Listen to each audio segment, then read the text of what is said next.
ಈಗಾಗಲೇ ಗಮನಿಸಬಹುದು ಜನಾರ್ದನ ಪೂಜಾರಿ ಅವರ ಆತ್ಮಕಥೆಯ ಒಂದಷ್ಟು ಕೃತಿ ಕೂಡ ಬಿಡುಗಡೆಯಾಗಿದೆ, ಬಹಳಷ್ಟು ಡಿಮ್ಯಾಂಡ್ ಕೂಡ ಇದೆ. ಎಸ್, ಈಗಾಗಲೇ ಇದರ ವಿಚಾರಗಳನ್ನು ಕೂಡ ಗಮನಿಸಬೇಕು. ಯಾಕಂದ್ರೆ ಇವರ ರಾಜಕೀಯ ಜೀವನದಲ್ಲಿ ಆಗಿರುವಂತಹ ಏರುಪೇರುಗಳು, ಅಹಿತಕರ ಘಟನೆಗಳಾಗಿರಬಹುದು ಅಥವಾ ಅವರ ಯೋಜನೆಗಳು, ಯಾವ ರೀತಿಯಲ್ಲಿ ಜನಸೇವೆ ಇತ್ತು, ಇದೆಲ್ಲವನ್ನು ಉಲ್ಲೇಖ ಮಾಡಿದರೆ ಒಂದಷ್ಟು ಕಹಿಗಳು ಇದೆ, ಒಂದು ಕಡೆಯಲ್ಲಿ ಸಿಹಿಯೂ ಇದೆ.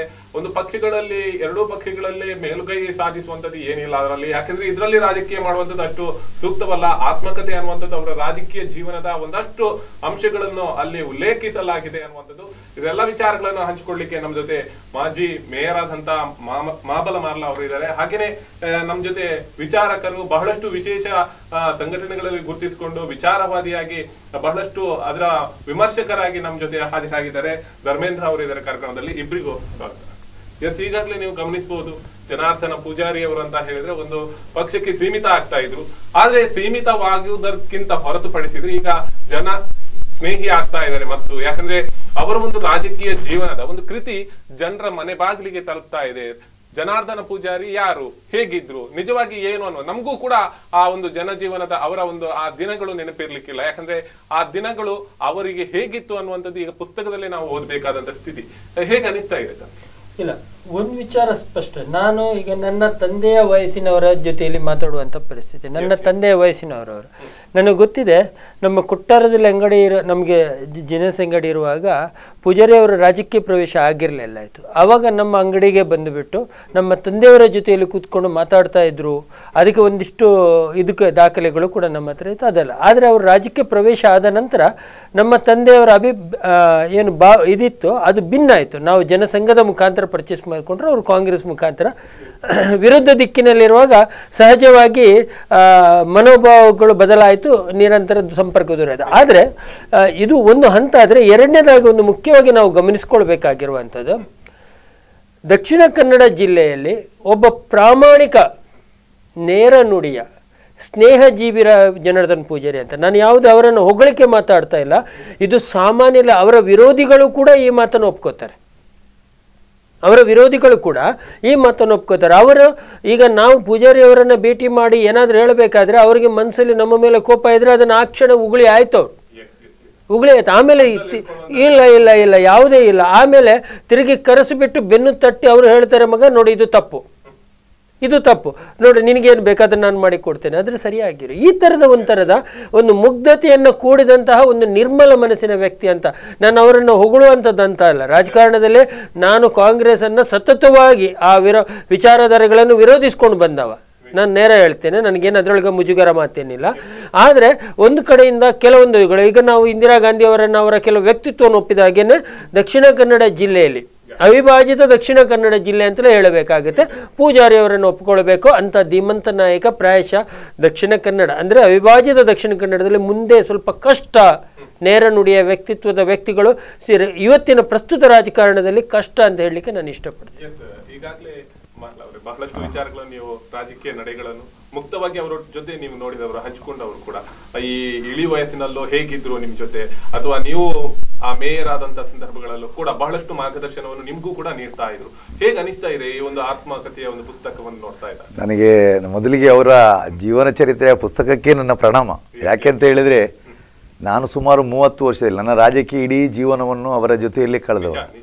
ಅವರ ಪ್ರತಿ ಅಕ್ಷರಕ್ಷವನ್ನು ನಾನು ಬಲ್ಲವನಿದ್ದೆ. ಆತ್ಮಕಥನದಲ್ಲಿ ಕೇವಲ ಒಂದಿಂದಿಷ್ಟು ಪ್ರಮುಖವಾದ ಘಟ್ಟಗಳನ್ನು ಮಾತ್ರ ಇಲ್ಲಿ ಚಿತ್ರೀಕರಿಸಿದ್ದಾರೆ. ಅದರ ಹಿಂದಿರುವಂಥ ಒಬ್ಬ ಮನುಷ್ಯನನ್ನು ಎಷ್ಟು ವಿಧದಲ್ಲಿ ಉಲ್ಲೇಖ ಮಾಡ್ಬೋದು ಅಂತ ಹೇಳಿದರೆ, ಒಬ್ಬ ಮನೆಯ ಯಜಮಾನನಾಗಿ ಆ ಸಂಸಾರವನ್ನು ಹೇಗೆ ನೋಡಿದಂಥ, ತೀರಾ ಹಿಂದುಳಿದ ವರ್ಗದಲ್ಲಿಂದು ಬಂದು ಈ ಸಮಾಜದಿಂದ ನೋವುಂಡಂಥ ಒಂದು ಮಗು ಯಾವ ರೀತಿ ಬೆಳೆಯಿತು ಅಂತ ಹೇಳುವಂಥದ್ದು. ತಂದೆ ತಾಯಿ ತನ್ನ ಮಾಸ್ಟರ್ ಅವರ ತಿಳುವಳಿಕೆಯನ್ನು ತನ್ನ ಜೀವನದಲ್ಲಿ ಅಳವಡಿಸಿಕೊಂಡು ಆ ಮನೋಭಾವನೆಯನ್ನು ಬೆಳೆಸಿಕೊಂಡು ಈ ಸಮಾಜಕ್ಕೆ ಏನೆಲ್ಲ ಕೊಡಬೇಕು ಅಂತ ಹೇಳುವಂಥ ದಿಟ್ಟತನದ ಒಂದು ನಿಲುವು, ಇದನ್ನೆಲ್ಲವನ್ನು ಅದರ ಜೊತೆಯಲ್ಲಿ ತನ್ನ ರಾಜಕೀಯದ ಬೆಳವಣಿಗೆ. ರಾಜಕೀಯ ಅಂತ ಹೇಳಿದರೆ ಪ್ರಸ್ತುತ ಮುಖಸ್ತುತಿ ಬೇಕಾಗ್ತದೆ. ಆದರೆ ಜನಾರ್ದನ ಪೂಜಾರಿ ಅವರು ಅವರ ನಿರಂತರ ರಾಜಕೀಯ ಜೀವನದಲ್ಲಿ ಯಾವತ್ತೂ ಮುಖಸ್ತುತಿ ಅಥವಾ ಇನ್ನೊಬ್ಬರನ್ನು ಒಲುಮೆ ಮಾಡಿ ರಾಜಕೀಯ ಮಾಡಿದರಲ್ಲ. ನಾವಂತ ಹೇಳಿದರೆ ನಾನು ಸುಮಾರು 30 ವರ್ಷದಲ್ಲಿ ನಿರಂತರ ಒಡನಾಟಿಟ್ಟವ. ಹಾಗೆ ಅಂತ ಹೇಳಿ ಅವರು ಕಲ್ಲು ಹೃದಯದ ಮನುಷ್ಯ ಅಲ್ಲ. ಅವರು ತುಂಬಾ ಅತೀವವಾಗಿ ಮೆಚ್ಚೊಂದು ಯಾರಿಗೂ ಸಹ ನೋವುಂಟು ಮಾಡಬೇಕು ಅಂತ ಮನೋಭಾವನೆಯನ್ನೇ ಇಟ್ಕೊಂಡವರಲ್ಲ. ನಾನು ಮೊನ್ನೆಯ ಕಾರ್ಯಕ್ರಮದಲ್ಲಿ ಈ ಸಮಾಜದ ಏನು ಇನ್ವಿಟೇಷನ್ ಇಲ್ಲದೆ, ಅತಿಥಿಗಳನ್ನು ಬರ ಹೇಳದೆ, ಅಥವಾ ತನ್ನ ಅಭಿಮಾನಿಗಳು ಎಷ್ಟು ಜನ ಬರ್ತಾರೋ ಅಷ್ಟು ಬಂದರೆ ಸಾಕು, ಕರೆದು ಬಾರ್ದು ಬಂದವರನ್ನು ಸಂತೋಷ ಪಡುತ್ತೇನೆ ಅಂತ ಹೇಳುವಂಥ ಒಂದು ಅವರ ಆತ್ಮಚರಿತ್ರೆಯನ್ನು ಬಿಡುಗಡೆ ಮಾಡುವ ಸಂದರ್ಭದಲ್ಲಿ ಆ ಜನೋತ್ಸವವನ್ನು ನೋಡಿ ನಿಜವಾಗಲೂ ಒಬ್ಬ ಮನುಷ್ಯ ಹುಟ್ಟಿ ಬೆಳೆದು ತನ್ನ ಸಾರ್ಥಕ ಜೀವನವನ್ನು ಅನುಭವಿಸಿದ್ದಕ್ಕೆ ಅದು ಸಾರ್ಥಕತೆ ಆಗಿತ್ತು ಅಂತ. ಅವರ ಎಲ್ಲ ಮಗುಲಲ್ಲಿ ನಾ ಯಾಕೆ ಹೇಳಿದೆ ಅಂತ ಹೇಳಿದರೆ, ಒಬ್ಬ ಮನುಷ್ಯನನ್ನು ಕೇವಲ ರಾಜಕೀಯ ದೃಷ್ಟಿಯಲ್ಲೇ ನೋಡಬಾರ್ದು. ಅವನ ಭಾವನೆಗಳು, ಸಮಾಜ ಹೇಗಿರಬೇಕು ಮತ್ತು ಮುಂದಿನ ಪೀಳಿಗೆಗೆ ನಾವು ಏನು ಕೊಡುಗೆಯನ್ನು ಕೊಡಬೇಕು, ನಾವು ಯಾರಿಂದ ಸಿದ್ಧಾಂತವನ್ನು ಪಡೆದುಕೊಂಡು, ನಾರಾಯಣ ಗುರುಗಳನ್ನಲ್ಲೂ ಅವರು ಪ್ರತಿ ಸಲ ಮಾತಾಡುವಾಗ ಬ್ರಹ್ಮಶ್ರೀ ನಾರಾಯಣ ಗುರುಗಳ ಏನು ವಾಕ್ಯಗಳು, ವೇದ ವಾಕ್ಯಗಳನ್ನು ನಿರಂತರವಾಗಿ ಹೇಳ್ತಾರೆ.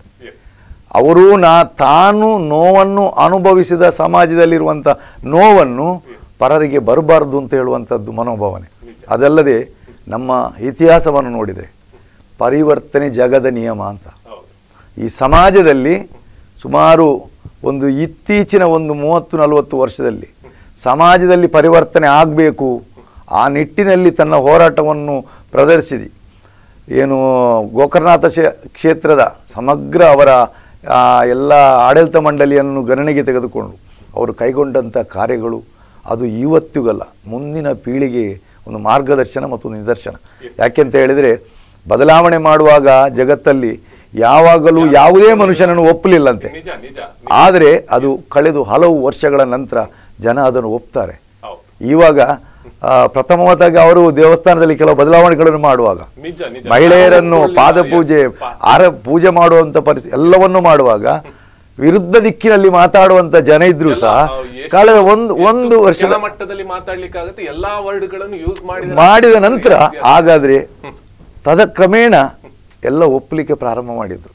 ಯಾಕೆಂತ ಹೇಳಿದ್ರೆ ನಮ್ಮ ನಾರಾಯಣ ಗುರುಗಳು ಇರಬಹುದು, ಅಥವಾ ಬಸವಣ್ಣ ಇರಬಹುದು, ಅಥವಾ ಅನೇಕ ಈ ಜಗತ್ತಲ್ಲಿ ಹುಟ್ಟಿದಂಥ ಪರಿವರ್ತನೆ ತಂದಂಥ ಮಹಾನ್ ವ್ಯಕ್ತಿಗಳ ಬಗ್ಗೆ ಇದನ್ನೆಲ್ಲ ಅವರ ಮನಸ್ಸಲ್ಲಿ ಏನಿದೆ ಅಂತ ಹೇಳಿದರೆ, ನನ್ನ ಜೀವನದಲ್ಲಿ ಈ ಸಮಾಜಕ್ಕಾಗಿ ಏನಾದರೂ ಕಿಂಚಿತ್ ಬದಲಾವಣೆ ಅಥವಾ ಮಾರ್ಗದರ್ಶನ ಕೊಡಬೇಕು ಅಂತ ಅವರ ಅದನ್ನು ಅವರು ಆದರ್ಶವಾಗಿ ಇಟ್ಕೊಂಡಿದ್ದಾರೆ. ಅದನ್ನು ಜನರಿಗೆ ತಲುಪಿಸ್ತಾರೆ, ಹೇಳಲಿಕ್ಕೆ ಸಂತೋಷ ಪಡ್ತಾರೆ. ಸಂತೋಷ ಆಗುತ್ತೆ ನಿಜವಾಗ್ಲು. ಎಸ್, ಇವರು ಹೇಳಿದ ಹಾಗೆನೆ ಈಗಾಗಲೇ ಗಮನಿಸಬಹುದು, ಪೂಜಾರಿ ಅವರ ಆ ಜೀವನ ಆಗಿರ್ಬೋದು, ಬಾಲ್ಯ ಜೀವನ ಆಗಿರ್ಬೋದು, ಇದೆಲ್ಲವನ್ನು ಅವರು ಪುಸ್ತಕದಲ್ಲಿ ಉಲ್ಲೇಖ ಮಾಡಿದ್ದಾರೆ. ಅಂದ್ರೆ ಅವರಿಗೆ ಉಡ್ಲಿಕ್ಕೆ ಬಟ್ಟೆ ಇರಲಿಲ್ಲ, 2 ಹೊತ್ತು ಸರಿಯಾಗಿ ಊಟ ಮಾಡಲಿಕ್ಕೆ ಊಟ ಇರಲಿಲ್ಲ. ಆ ಸಂದರ್ಭಗಳಲ್ಲಿ ಒಂದು ಲೋಕಸಭೆಗೆ ಪ್ರವೇಶಿಸಿದಂತ ಕನಸು ನನ್ಸಾಯಿತು. ಅಂದ್ರೆ ಬಡವ ಒಬ್ಬ ಹುಡುಗ ಬಡತನದಲ್ಲಿ ಬೆಳೆದಂಥವ ಲೋಕಸಭೆಗೆ ಒಂದು ಎಂಟ್ರಿ ಆಗುವಂತ ಒಂದು ಅವಕಾಶ ಸಿಕ್ತು ಅನ್ನುವಂಥದ್ದು. ಈ ಎಲ್ಲಾ ವಿಚಾರಗಳನ್ನು ನೋಡಿದ್ರೆ ಒಂದು ಕಡೆಯಲ್ಲಿ ಆದರ್ಶ, ಒಂದು ಕಡೆಯಲ್ಲಿ ಸಮಾಜದ ಒಂದು ನಾರಾಯಣ ಗುರು ಏನು ತತ್ವ ಸಿದ್ಧಾಂತ ಇದೆ, ಒಂದೇ ಜಾತಿ ಒಂದೇ ಧರ್ಮ ಒಂದೇ ಮತ ಅನ್ನುವಂಥದ್ದು, ಇದು ಎಲ್ಲವೂ ಕೂಡ ಆದರ್ಶವಾಗಿ ಈಗಲೂ ಪರಿಪಾಲಿಸ್ತಾ ಇರುವಂತವರು ಜನಾರ್ದನ ಪೂಜಾರಿ ಮಾತ್ರನಾ ಅಂತ ಒಂದು ಕೆಲವು ಪ್ರಶ್ನೆಗಳು ಬಹಳಷ್ಟು ಸಮುದಾಯದಲ್ಲೂ ಕೂಡ ಕೇಳಿ ಬರ್ತಾ ಇರುವಂಥದ್ದು. ಯಾಕಂದ್ರೆ ವಿಭಿನ್ನವಾದಂತಹ ಆಲೋಚನೆಗಳಿದೆ ಈಗಿನ ಜನಸಮೂಹದಲ್ಲಿ. ಈಗಾಗಲೇ ಹೇಳಿದಾಗೆ 2 ಕೋಮುಗಳ ಮಧ್ಯೆ ಯಾವ ರೀತಿಯ ಭಿನ್ನಾಭಿಪ್ರಾಯಗಳು ಇದೆ ಅನ್ನುವಂಥದ್ದು ನಮಗೆ ಜಗಜ್ಜಾಹೀರಾಗಿರುವಂಥದ್ದು. ಆದರೆ ಈಗಿನ ದಿನಗಳಲ್ಲಿ ಪ್ರಸ್ತುತವಾಗಿ ಜನಾರ್ದನ ಪೂಜಾರಿ ಅವರನ್ನು ಹೊರತುಪಡಿಸಿದ್ರೆ ಅಂತಹ ಭಾವನೆ, ಅಂಥ ಆದರ್ಶ, ಅಂಥ ಒಂದು ವ್ಯಕ್ತಿತ್ವ ಇನ್ನು ಯಾರಲ್ಲೂ ಕಾಣಲಿಕ್ಕೆ ಸಾಧ್ಯತೆ ಇಲ್ವಾ ಅನ್ನುವಂಥದ್ದು ಒಂದಷ್ಟು ಪ್ರಶ್ನೆಗಳಾಗೇ ಉಳ್ತಿರುವಂಥದ್ದು. ನಿಜನಾ? ನೋಡಿ, ರಾಜಕೀಯ ಎಂಬುದು ಆವತ್ತಿನ ರಾಜಕೀಯಕ್ಕೂ ಇವತ್ತಿನ ರಾಜಕೀಯಕ್ಕೂ ಅಜಗಜಾಂತರ ವ್ಯತ್ಯಾಸ ಇದೆ. ಈಗ ನಮ್ಮ ಮಿತ್ರರು ಹೇಳಿದಾಗೇನೆ ಅವರು ತುಂಬ ವಿಚಾರಗಳನ್ನು ಸ್ಪಷ್ಟವಾಗಿ ಮತ್ತು ಮಧುರವಾಗಿ ಅದನ್ನು ಹೇಳಿದರು. ಖುಷಿ ಆಯಿತು ಆ ಮಾತನ್ನು ಕೇಳುವಾಗ, ಸಂತೋಷ ಕೂಡ ಆಯಿತು. ಈ ವಿಚಾರ ಹೇಗಿದೆ, ರಾಜಕೀಯದ ವ್ಯವಸ್ಥೆ ಬರುತ್ತಾ ಪೂಜಾರಿ ಅವರು ರಾಜಕೀಯ ಪ್ರವೇಶ ಮಾಡಿದ ನಂತರ ಇವತ್ತಿನವರ ಇಳಿ ವಯಸ್ಸಿನಲ್ಲಿ ರಾಜಕೀಯ ವ್ಯವಸ್ಥೆ ನೋಡಿದಾಗ ಅವರು ಯಾವ ರೀತಿಯಲ್ಲಿ ರೋಸು ಹೋಗಿದ್ದಾರೆ ಅಂತ ಹೇಳಿದ್ರೆ ಇಷ್ಟೇನಾ ಎಂಬ ಒಂದು ಪ್ರಶ್ನೆಯನ್ನು ಅವರೊಳಗೆ ಮಾಡಿಕೊಂಡಿರಬಹುದು. ಪ್ರಾಯಶಃ ಯಾವ ಮಟ್ಟದಲ್ಲಿ ಇದೆ ಅಂದರೆ, ಇವತ್ತು ನಾವು ರಾಜಕೀಯವನ್ನು ನೋಡುವಾಗ ಒಬ್ಬ ರಾಜಕೀಯ ಈ ಪ್ರಜಾಪ್ರಭುತ್ವ ವ್ಯವಸ್ಥೆಯಲ್ಲಿ ಅನಿವಾರ್ಯ ಕೂಡ, ಅಗತ್ಯ ಕೂಡ. ಆದರೆ ಅದನ್ನು ಬಳಸಿಕೊಳ್ಳುವಂಥದ್ದು, ಅದನ್ನು ಪಾಲಿಸಿಕೊಂಡು ಬರುವಂಥದ್ದು, ಇದೆಲ್ಲ ಅತ್ಯಂತ ಒಂದು ತೃಷ್ಟಕರವಾದ ಮತ್ತು ಒಂದು ಅತ್ಯಂತ ಕೆಳಮಟ್ಟದ ಒಂದು ವ್ಯವಸ್ಥೆಗೆ ನಾವು ಇವತ್ತು ನಾಂದಿ ಆಗ್ತಾ ಇದ್ದೇವೆ. ನೀವು ಅವಾಗ ಹೇಳಿದಿರೋ ಒಂದು ಮಾತನ್ನು ಅವರು ಇವತ್ತು ಅವರ ಆತ್ಮ ಉಲ್ಲೇಖ ಇದರೊಳಗೆ ಬರೆದಿದ್ರು. ಇಂದಿರಾಜಿಯವರು ಫೋನ್ ಮಾಡಿ ಲೋಕಸಭೆಗೆ ನೀವು ಸ್ಪರ್ಧಿಸಬೇಕು ಬನ್ನಿ ಅಂತ ಹೇಳುವಾಗ ಅವರಿಗೆ ಒಂದು ಕ್ಷಣ ಅವ್ರನ್ನ ನಾನು ಏನು ಕೇಳ್ತಾ ಇದ್ದೇನೆ ಎಂಬ ಒಂದು ಪ್ರಶ್ನೆ ನನ್ನಲ್ಲಿ ಉದ್ಭವ ಆಯಿತು ಎಂಬ ಒಂದು ಪ್ರಶ್ನೆಯಲ್ಲಿ ಅವ್ರು ಮಾತಾಡಿದರು. ಸಹಜವಾಗಿತ್ತು, ಯಾಕೆಂದರೆ ಆ ಸಮಯದಲ್ಲಿ ಕನಿಷ್ಠ ಪ್ರಾಮಾಣಿಕತೆಗೆ ಬೆಲೆ ಇತ್ತು, ಒಬ್ಬ ಹೋರಾಟಗಾರನಿಗೆ ಒಂದು ಗೌರವವಿತ್ತು, ಅವನ ಹೋರಾಟಕ್ಕೆ ಬೆಲೆ ಸಿಗ್ತಾ ಇತ್ತು, ಅವನನ್ನು ಗುರುತಿಸ್ತಾ ಇದ್ರು. ಆದರೆ ಇವತ್ತು ಆ ಪರಿಸ್ಥಿತಿಯಲ್ಲಿ ಇಲ್ಲ. ಅವರು ಯಾವ ಮಟ್ಟದಿಂದ ಬಡತನದಿಂದ ನೋಡಿ, ನಾವು ಅವ್ರನ್ನ ಮಾತ್ರ ಅಂತಲ್ಲ, ನೀವು ಅನೇಕ ಹಿರಿಯ ರಾಜಕಾರಣಿಗಳನ್ನು ಗಮನಿಸ್ಕೊಳ್ಳಿ. ಅವರ ಪರಿಸ್ಥಿತಿ ಹೇಗಿತ್ತಂದ್ರೆ ಅವರು ಆ ಸ್ಥಾನದಿಂದ ಕೆಳಗಿಳಿಯುವಾಗ ಕೂಡ ಅವ್ರಿಗೆ ಒಂದು ತುತ್ತಿನ ಊಟಕ್ಕೆ ಪರಿಸ್ಥಿತಿ ಕಷ್ಟ ಇತ್ತು. ಇವತ್ತೊಬ್ಬ ರಾಜಕಾರಣಿಯನ್ನು ಗಮನಿಸಿಕೊಳ್ಳಿ, ಆ ಚುನಾವಣೆ ಸ್ಪರ್ಧೆ ಮಾಡಬೇಕಾದ್ರೆ ಅವನು ಮಾಡುವಂಥ ಕೋಟ್ಯಾಂತರ ರೂಪಾಯಿ ಖರ್ಚು. ಮೊದಲಿನ ಚುನಾವಣೆಗಳು ಹೇಗಿತ್ತು ಅಂತ ಹೇಳಿದರೆ, ನನಗೂ ಸ್ವಲ್ಪ ರಾಜಕೀಯದ ಆಸಕ್ತಿ ಇರೋದರಿಂದ ನಾನು ಹೇಳ್ತೇನೆ, ಮನೆಗೆ ಹೋಗಿ ಅಲ್ಲೊಂದಿಷ್ಟು ಬೇಡಿಕೊಂಡು ಬಂದು, ಅಥವಾ ಯಾರು ಶ್ರೀಮಂತ ಇದ್ದಾನೆ ಅವನ ಮನೆಯಿಂದ ಬೇಡಿ ತಂದು ಬೂತಲ್ಲಿ ಕೂತು ಅವರಿಗೆ ಕಾರ್ಯಕರ್ತರಿಗೆ ಕೊಟ್ಟುಕೊಂಡು ಚುನಾವಣೆಗಳಾಗ್ತಾ ಇತ್ತು ಅಲ್ಲ, ನನಗೆ ನೋಡಿದ ಮಟ್ಟದಲ್ಲಿ. ಆದರೆ ಇವತ್ತು ಆ ಥರದ ಪರಿಸ್ಥಿತಿ ಇದೆಯಾ ಅಂತ ನಾವು ಆಲೋಚನೆ ಮಾಡಬೇಕು. ಇವತ್ತು ಜನಾರ್ದನ್ ಪೂಜಾರಿಯವರು ಆ ನಿವೃತ್ತ ವಯಸ್ಸಿನಲ್ಲಿ, ಆ ಒಂದು ಇಳಿ ವಯಸ್ಸಿನಲ್ಲಿ ಕೂತ್ಕೊಂಡು ಆಲೋಚನೆ ಮಾಡಿದಾಗ ಅವರಿಗೆ ನೋವಾಗುವುದು ಸಹಜವಾಗಿ ಅಂತ ನನಗೆ ಅನಿಸ್ತದೆ. ನಾನು ಅವರ ಅನೇಕ ಚಟುವಟಿಕೆಗಳನ್ನು ಗಮನಿಸಿಕೊಂಡು ಬಂದವ. ನಾನು ನೇರವಾಗಿ ಅವರ ಹತ್ರ ಈ ರೀತಿಯ ಇದರೊಳಗೆ ಇಲ್ಲದಿದ್ದರೂ ಕೂಡ, ಯಾಕೆಂದರೆ ನಾನು ಅವರ ಜೊತೆಯಲ್ಲಿ ಈಗ ನಮ್ಮ ಮಾರ್ಲರ್ ಅವರು ಹೇಳಿದ ಹಾಗೆ ರಾಜಕೀಯದ ನೇರ ಸಂಪರ್ಕ ನನಗೆ ಇಲ್ಲ ಅವರ ಹತ್ರ. ಆದರೆ ಸಂಘಟನಾತ್ಮಕವಾಗಿ ಅಥವಾ ಬೇರೆ ವಿಚಾರಗಳಲ್ಲಿ ನನ್ನ ಸಂಪರ್ಕ ಇರುವುದರಿಂದ ನಾನು ಅವ್ರನ್ನ ನೋಡಿದಾಗ ಅವರು ಎಲ್ಲೋ ಒಂದು ಕಡೆಯಲ್ಲಿ ಅವರು ಹೇಳಿದಾಗೆ ಪರಿವರ್ತನೆ ಜಗದ ನಿಯಮ ಅನ್ನುವ ಹಾಗೆ ಆ ಇಡೀ ಕ್ಷೇತ್ರ, ನಾನು ಓದಿದಾಗ ಆ ಕ್ಷೇತ್ರದ ಪರಿಸ್ಥಿತಿ ಹೇಗಿತ್ತಂದರೆ ಅದು ಟೋಟಲಿ ಇವತ್ತು ನಾವು ನೋಡಿದರೆ, ನಾನು ಆವತ್ತು ನೋಡಿದ ಗೋಕರ್ಣನಾಥ ಕ್ಷೇತ್ರವ ಅಲ್ಲ ಇವತ್ತಿನ ಟೋಟಲಿ ಆಗಿ ಅದು ಅದಕ್ಕೆ ಏನು ಹೇಳಬೇಕಾಗುವುದಿಲ್ಲ, ಆ ರೀತಿಯಲ್ಲಿ ಅದು ಬದಲಾವಣೆ ಆಗಿದೆ. ಇವತ್ತು ಆ ಕ್ಷೇತ್ರದಲ್ಲಿ ವಿಧವೆಯರಿಗೆ ಅವಕಾಶಗಳನ್ನು ಮಾಡಿಕೊಟ್ಟದ್ದು, ಈಗ ಅದು ಅತ್ಯಂತ ಒಂದು ಏನು ಗೊತ್ತಾ, ಸಮಾಜವನ್ನು ಸಂಪೂರ್ಣವಾಗಿ ಎದುರಿಸಿಕೊಂಡು ವಿರೋಧವನ್ನು ಕಟ್ಟಿಕೊಂಡು ಎದೆ ತಟ್ಟಿ ನಿಂತುಕೊಂಡದ್ದು, ಎದೆ ತೋರಿಸು ಕೈ ತೊಟ್ಟು ನೀವೇನು ಮಾಡ್ತೀರಾ ಮಾಡಿ, ನನ್ನ ಚಟುವಟಿಕೆ ಅದೇ, ನಾನು ಅದನ್ನು ಬೆಂಬಲಿಸ್ತೇನೆ. ಅದರೊಳಗೆ ಒಂದು ಸಮಾಜಕ್ಕೆ ಒಂದು ಒಳ್ಳೆಯ ಸಂದೇಶವನ್ನು ಕೊಡುವಂತಾಗಿದೆ. ಯಾಕೆಂದರೆ ವಿಧವೆಯರಿಗೆ ಬದುಕು ಅಲ್ಲೇ ಅಲ್ಲ, ಇನ್ನೂ ಇದೆ. ಮತ್ತು ಇನ್ನೊಂದು ದಲಿತ ವರ್ಗದ ಇವರನ್ನು ಅರ್ಚಕರನ್ನಾಗಿ ನೇಮಕ ಮಾಡಿಕೊಳ್ಳುವಂಥದ್ದು, ಇದು ಅತ್ಯಂತ ತುಂಬ ವಿರೋಧ ವ್ಯಕ್ತವಾಯಿತು. ಆದರೆ ಅದನ್ನು ಯಾವುದನ್ನು ಅವರು ಗಣನೆಗೆ ತೆಗೆದುಕೊಳ್ಳದೆ ದಿಟ್ಟವಾಗಿ ಎದುರಿಸಿ ಅದನ್ನು ಅನುಷ್ಠಾನಕ್ಕೆ ತರುವಂಥದ್ದು. ಇದೇ ವಿಚಾರವನ್ನು 12ನೇ ಶತಮಾನದಲ್ಲಿ ನಮ್ಮ ಬಸವಣ್ಣನವರು ಪ್ರತಿಪಾದಿಸಿಕೊಂಡ್ರು. ಲಾಸ್ಟಿಗೆ ಅವರನ್ನು ಹೊಡೆದು ಕೊಲ್ಲುವಂಥದ್ದು. ಇವತ್ತು ಬಸವಣ್ಣನನ್ನೇ ಆಧಾರ ಇಟ್ಕೊಂಡು ಮತ ಕೇಳುವಂಥ ಕೆಲವೊಂದು ನಾಯಕರುಗಳು ಅವರ ವಿಚಾರಧಾನೆ ಇವತ್ತು ಅದರೊಳಗಿರುವಷ್ಟು ಜಾತಿ ವ್ಯವಸ್ಥೆ ಪ್ರಾಯಶಃ ಬೇರೆ ಧರ್ಮದ ಮತಗಳಲ್ಲಿ ಇಲ್ಲವೇನೋ ಎಂಬ ಒಂದು ಹಂತಕ್ಕೆ, ಯಾಕೆಂದ್ರೆ ಬಸವಣ್ಣನೇ ಇವರಿಗೆ ರಾಜಕೀಯ ಟ್ರಂಪ್ ಕಾರ್ಡ್ ಇಂಥ ಒಂದು ವ್ಯವಸ್ಥೆಗೆ ತಂದು ನಿಲ್ಲಿಸಿದ್ರು. ಇವತ್ತು ಜನಾರ್ದನ್ ಪೂಜಾರಿ ಏನು ಅನುಭವಿಸಿದ್ರು, ಮುಂದಿನ ಒಂದಿನಲ್ಲಿ ಅವರನ್ನು ಆರಾಧಿಸುವಂತ ಪರಿಸ್ಥಿತಿ ಪ್ರಾಯಶಃ ಬರಬಹುದು.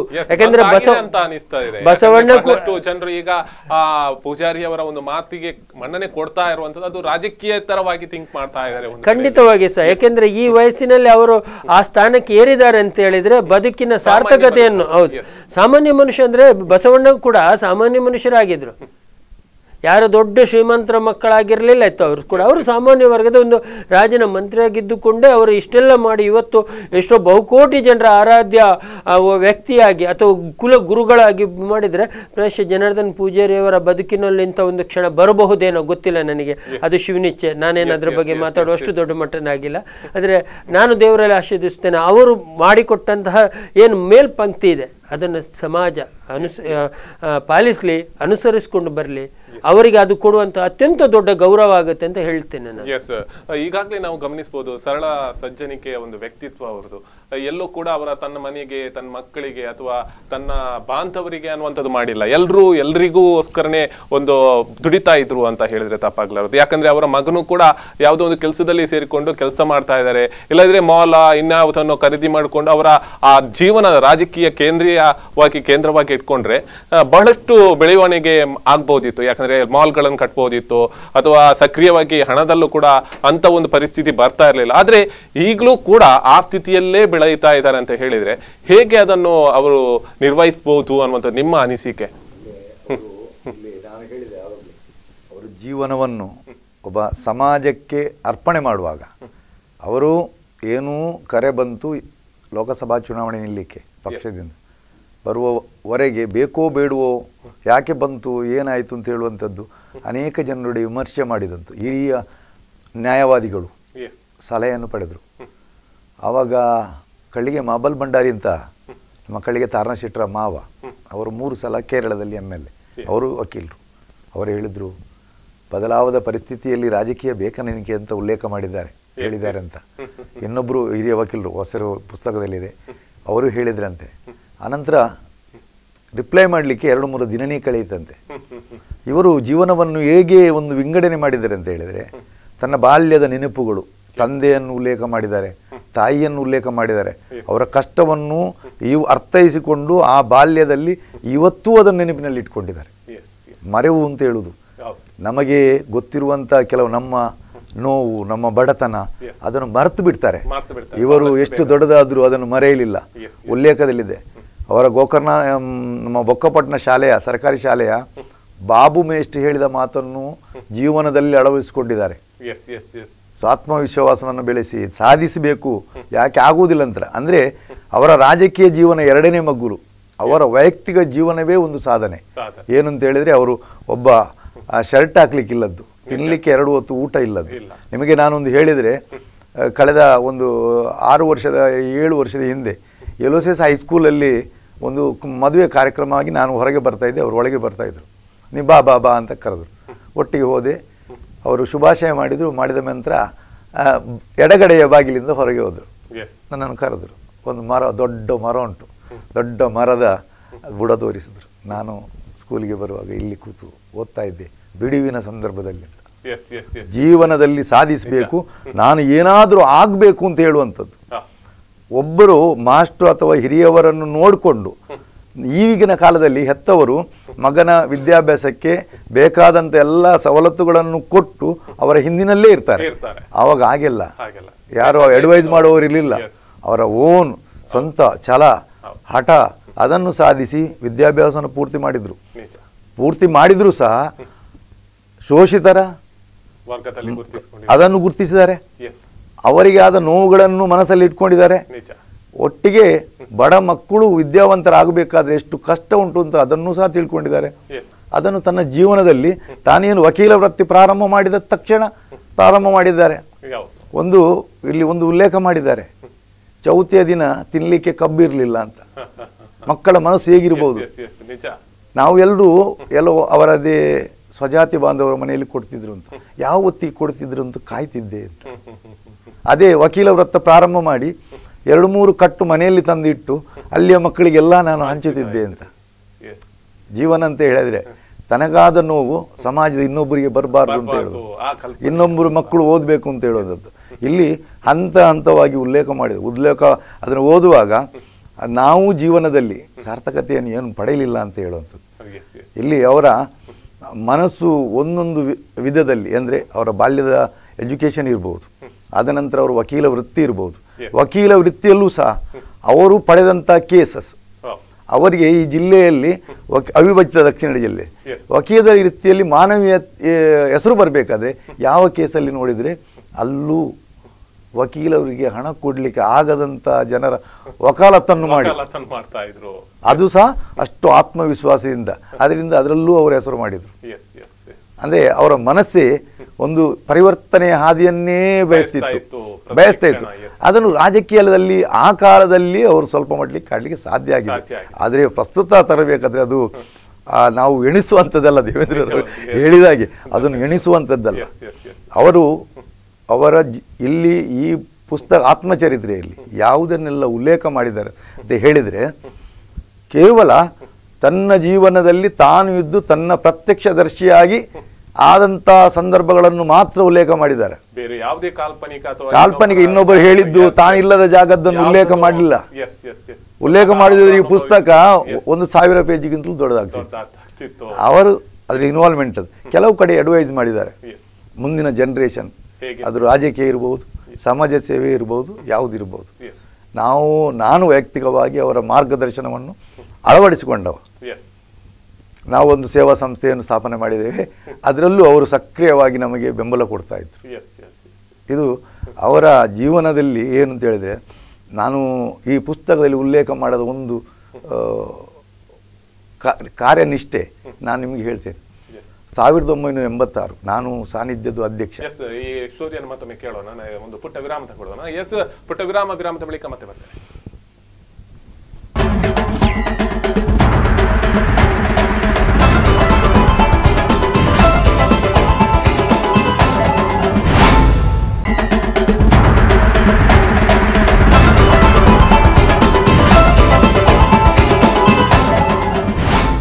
ಪೂಜಾರಿ ಆತ್ಮಕಥೆ ವಿಶೇಷ ಕಾರ್ಯಕ್ರಮ ಮತ್ತೊಮ್ಮೆ ಸ್ವಾಗತ. ವೀಕ್ಷಕರು, ಈಗಾಗಲೇ ನಾವು ಬಹಳಷ್ಟು ವಿಚಾರಗಳನ್ನು ಮಾತಾಡ್ತಿದ್ವಿ. ಪೂಜಾರಿ ಅವರ ಒಂದು ಆತ್ಮಚರಿತ್ರೆ ಮತ್ತೆ ಅವರ ಕೇಂದ್ರ ಸಚಿವರಾಗಿದ್ದಾಗ ಆ ಸಂದರ್ಭಗಳಲ್ಲಿ ನಡೆದಂಥ ಒಂದಷ್ಟು ಸನ್ನಿವೇಶಗಳನ್ನು, ಮತ್ತೆ ಈಗಾಗಲೇ ಮಾಜಿ ಕಾರ್ಪೊರೇಟರ್ ಆದಂಥ ಮಾರ್ಲಾ ಅವರು ಒಂದು ಕಥೆಯನ್ನು ಹೇಳ್ತೇನೆ ಅಂತ ಕಂಟಿನ್ಯೂ ಮಾಡ್ತಾ ಇದ್ರೆ ಒಂದು ಬ್ರೇಕ್ ತಗೊಂಡ್ವಿ. ಆ ಕಥೆಯನ್ನು ಮತ್ತೊಮ್ಮೆ ಕೇಳೋಣ. ಈಗಾಗಲೇ ನೀವು ಹೇಳ್ತಾ ಇದ್ರಿ ಒಂದು ಸನ್ನಿವೇಶ ಆಗಿತ್ತು, ಆ ಸ್ಟೋರಿ ಮಿಸ್ ಆಗಿತ್ತು. ನಾನು ಒಬ್ಬ ಮಾನವೀಯತೆ ಮೌಲ್ಯಗಳುಳ್ಳವ ಒಬ್ಬ ಮನುಷ್ಯ ಯಾವ ಸಂದರ್ಭದಲ್ಲಿ ಎಷ್ಟೇ ಜನ ದೊಡ್ಡ ಹುದ್ದೆಯಲ್ಲಿದ್ದರೂ ಸಹ ಸ್ಪಂದನ ಮಾಡ್ತಾರೆ ಅಂತ ಹೇಳುವಂಥದ್ದು. 1986 ನಾನು ಸಾನ್ನಿಧ್ಯ ಸಂಸ್ಥೆ ಅಧ್ಯಕ್ಷ. ನಮ್ಮ ವಸಂತ್ ಕುಮಾರ್ ಶೆಟ್ಟಿ ಅಂತಿದ್ದಾರೆ, ಅವರು ನಮ್ಮ ಗೌರವ ಕಾರ್ಯದರ್ಶಿಯವರು. ಅವರು ಸೆಂಟ್ ಆಗ್ನೆಸ್ಸಲ್ಲಿ 25 ವರ್ಷ ವಿಶೇಷ ಶಿಕ್ಷಕರಾಗಿ ಮಕ್ಕಳನ್ನು ನೋಡಿದವರು, ಬುದ್ಧಿಮಾಂದ್ಯ ಮಕ್ಕಳ.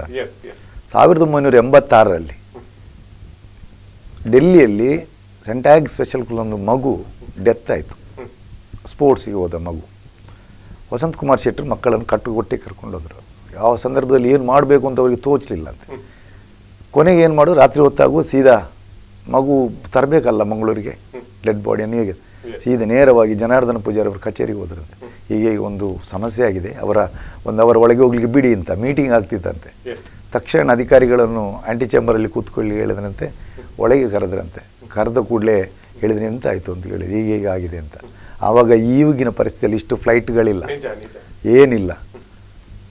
ತಕ್ಷಣ 4 PA ಅವರನ್ನು ಕರೆದ್ರಂತೆ. ಹಾಸ್ಪಿಟಲ್, ಏರ್ಪೋರ್ಟು, ಇದು ಎಲ್ಲ ಎಲ್ಲ PS ಗಳನ್ನು ಕರೆದ್ರಂತೆ. ಕರೆದು ಒಬ್ಬ PS ಅಂತ ಹೇಳಿದರೆ, ನಾಳೆ ಮಧ್ಯಾಹ್ನದವರೆಗಿನ ಎಲ್ಲ ಮೀಟಿಂಗನ್ನು ರದ್ದು ಮಾಡುವಂತ. ಬೆಳಿಗ್ಗೆ ಮಂಗಳೂರಿಗೆ ದಿನಕ್ಕೊಂದು ಫ್ಲೈಟ್, ಬಾಂಬೆಗೆ ಬಂದು ಬಾಂಬೆಯಿಂದ ಇಲ್ಲಿಗೆ ಬರುವಂಥ.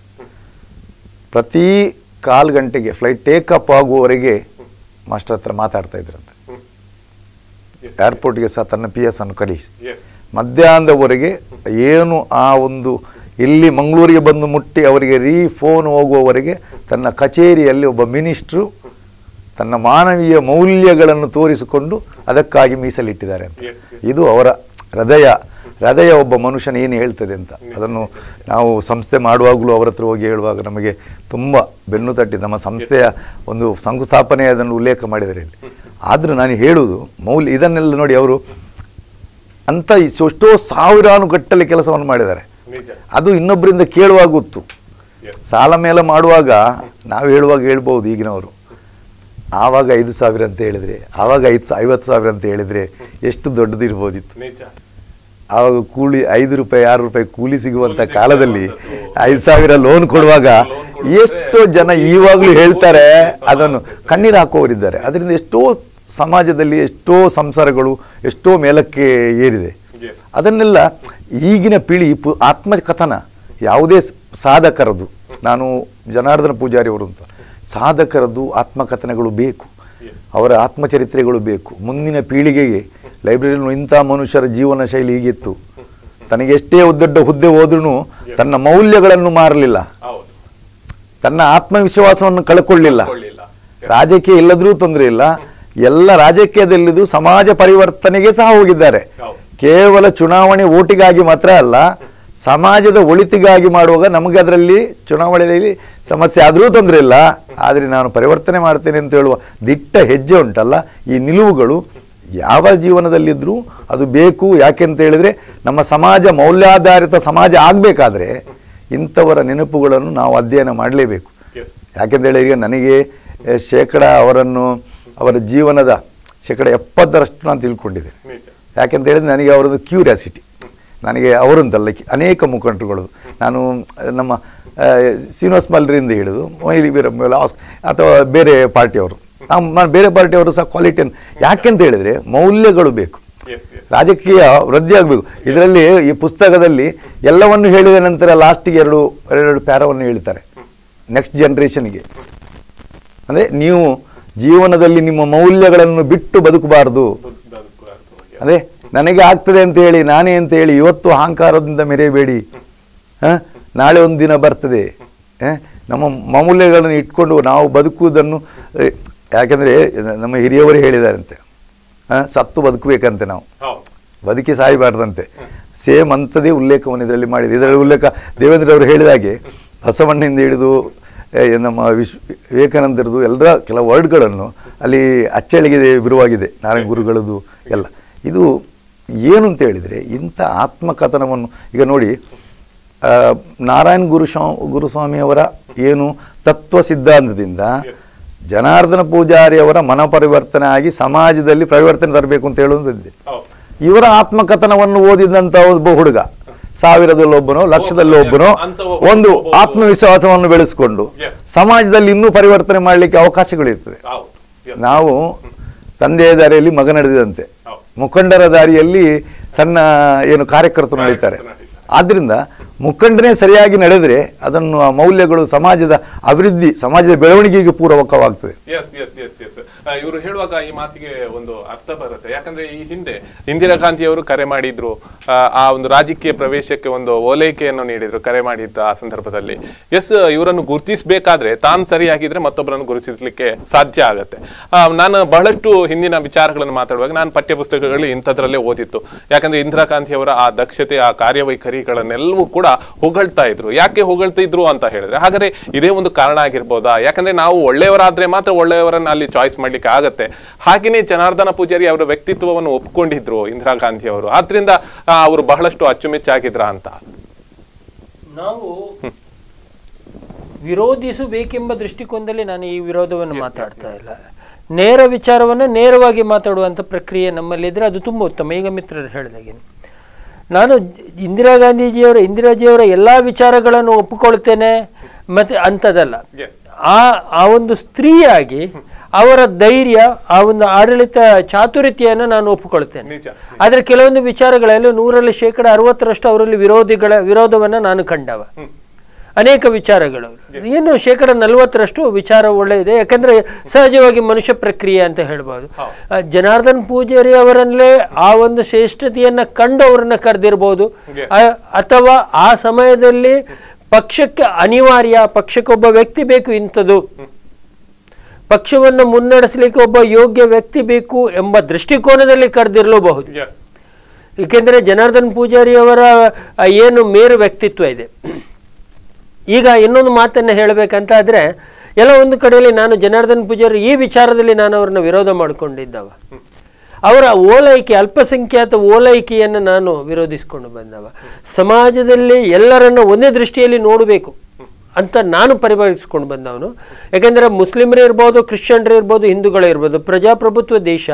ಒಬ್ಬ ರಾಜನಾಗಿ ಅಂದರೆ ಅವರು MP ಆಗಿದ್ರೆ ಅವನು ರಾಜನೇ ಒಂದು ಸ್ಥಳೀಯ ಮಟ್ಟದಲ್ಲಿ ಅಂತ ಹೇಳುವಂಥದ್ದು.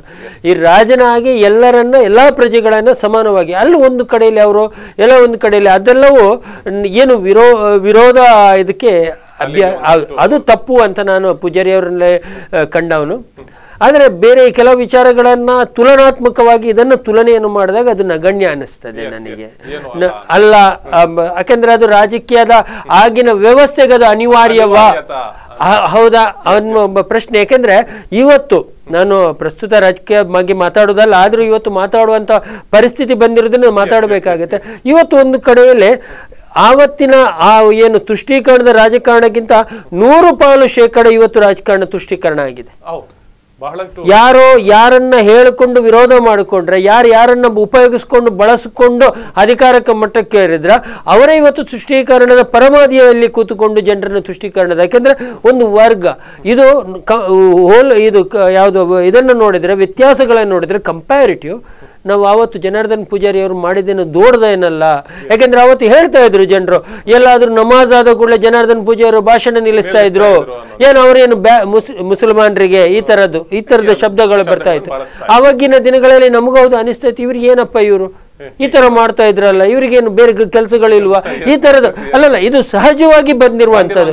ಆದ್ರೆ ಇವತ್ತಿನ ಪ್ರಸ್ತುತ ವ್ಯವಸ್ಥೆಯನ್ನು ನಾವು ನೋಡಿದಾಗ ಇವತ್ತು ಆ ಮಾತು ಭಾರತೀಯ ಜನತಾ ಪಕ್ಷದ ಅನೇಕ ಲೀಡರ್ಸ್ಗಳು ಹೇಳಿದ್ರು. ನಿನ್ನ ವೇದಿಕೆಯಲ್ಲಿ ನಾನು ನೋಡಿದ್ದೇನೆ ಅವರನ್ನ, ನಾವು ದೂರದಲ್ಲಿ ನಿಂತ್ಕೊಂಡು ನೋಡ್ತಾನೆ ಇದ್ದೇವೆ. ತುಂಬಾ ಜನ ಯಾರು ಇವರನ್ನ ಹೀನಾಯವಾಗಿ ಮಾತಾಡಿದ್ರ, ಕೆಳಮಟ್ಟದಲ್ಲಿ ಮಾತಾಡಿದ್ರೆ ಇವತ್ತು ಅವರು ವೇದಿಕೆಯಲ್ಲಿ ಇದ್ದಾರೆ. ನೀವು ಹೇಳುವಾಗ ಒಂದು ನೆನಪಾಗ್ತಾ ಇದೆ, ನಿಮ್ಮ ಹತ್ರ ಮಾತಾಡ್ತೀನಿ.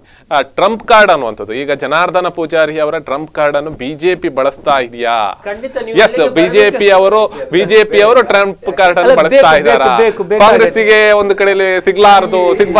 ಎಸ್ ಎಸ್ ಎಸ್ ಎಸ್ ಅವರು ಇವರಂತ ಹೇಳಿದ್ರು, ಪ್ರಾರ್ಥನೆ ಒಂದು ಸಮುದಾಯದ ಪ್ರಾರ್ಥನೆ ಆಗುವಾಗ ನಿಲ್ಲಿಸು. ನಾವು ಜಾತ್ಯತೀತ ಮನೋಭಾವ ಇರುವವರು, ಅದು ಯಾವುದೇ ಪಕ್ಷದವರೇ ಆಗಿರು ಈಗಿರ್ಬೋದು. ಮೊದಲು ಹೇಳಲಿಕ್ಕೆ ಅವರು ನಿಲ್ಲಿಸ್ತಿದ್ರು, ಅವಾಗ ಹೇಳಿದ್ರು. ಇವತ್ತು ಅವರ ಸಂದರ್ಭದಲ್ಲಿ ಅವರೇ ನಿಲ್ಲಿಸ್ತಾ ಇದ್ದಾರೆ. ಅದು ನೋಡಿ, ಅದು ಆತ್ಮವಿಮರ್ಶನೆ ಯಾರು ಮಾಡ್ಕೊಳ್ಬೇಕಂತ ಹೇಳಿದ್ರೆ ಆ ದಿವಸ ಹೇಳಿದವರು ಇವಾಗ ಆಲೋಚನೆ ಮಾಡ್ಕೊಳ್ಬೇಕು. ಇನ್ನೊಂದು ಧರ್ಮಕ್ಕೆ ಗೌರವ ಕೊಡುವುದು ನಮ್ಮ ಹಿಂದೂ ಸಂಪ್ರದಾಯದಲ್ಲಿ ನಾವಿರೋದು.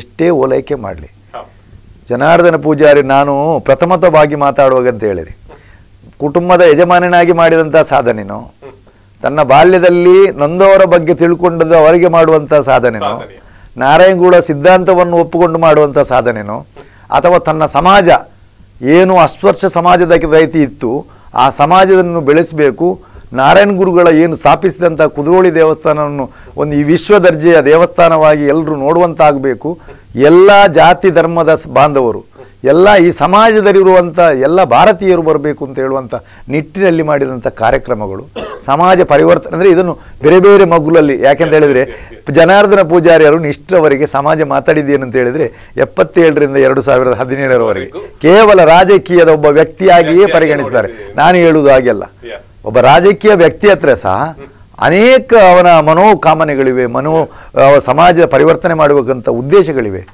ನಾವು ಅದನ್ನು 80% ಅವರ ಜೀವನದಲ್ಲಿರುವುದನ್ನು ನೋಡುವುದಿಲ್ಲ. ಏನೋ ಒಬ್ಬ ರಾಜಕೀಯದ ಒಂದು ತಪ್ಪು ಮಾಡಿದ, ಏಕ ವಚನದಲ್ಲಿ ಬೈತಾ ಇರ್ತೇವೆ. ಇದು ಆಗಬಾರ್ದು.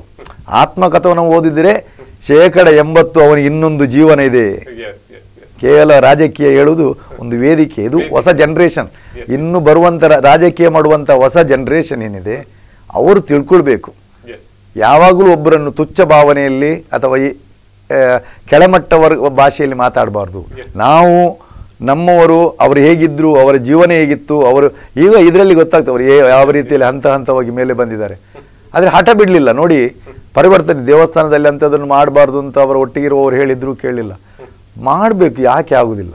ವಿಧೇವರಿ ಅವರನ್ನು ಯಾಕೆ ವಿಧೇವರನ್ನು ಕಡಿಮೆ ಸಾಲ ಮೇಲೆ ನಿಲ್ಲಿಸಬೇಕು ಅಂತ ಹೇಳಿ 2 ವರ್ಷದಲ್ಲಿ ಅನೇಕ ಕಡೆಗಳಲ್ಲಿ ಅವರಿಗೆ ಉಪದ್ರ, ಅವರ ಮೇಲೆ ಅವರನ್ನು ತೆಗೆಯಬೇಕು ಅಂತ ಹೇಳುವಂಥದ್ದು, ಕೆಲವರಿಗೆ ಬರಲಿಕ್ಕೆ ಬಾರಬಾರ್ದಂಥ ಚೂರಿ ಇರಿತ ಮಾಡಿದಂಥದ್ದು ಎಲ್ಲ ಪ್ರಕರಣಗಳು ಇದರಲ್ಲಿ ಆಗಿದೆ. ಏನು ಅಂತ ಹೇಳಿದರೆ ಬಡವರು ಮೇಲೆ ಬರಬಾರ್ದು, ಅವರು ಬಡವನಾಗಿಯೇ ಇರಬೇಕು, ಶ್ರೀಮಂತನಾಗಿ ಇರಬೇಕು.